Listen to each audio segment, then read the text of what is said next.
অথবা মুড়ির সঙ্গে যদি মুচমুচে এইরকম বড়া থাকে তাহলে কেমন হয়? যেমন মুচমুচে তেমন সুস্বাদু।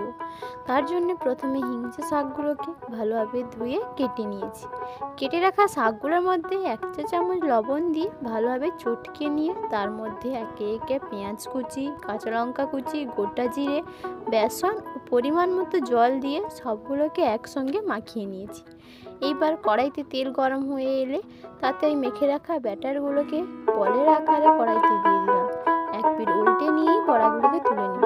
বেশি লাল করে ভাজলে হবে না, কারণ একটু হালকা ভাজা হলেই তুলে নিতে হবে।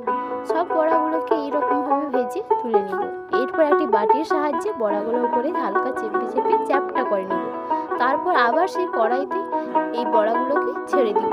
এবার হালকা লাল লাল করে একটু ভেজে নিয়ে প্লেটে তুলে নিব। কেমন হয়েছে রিভিউটা শুনে নিও। দারুণ।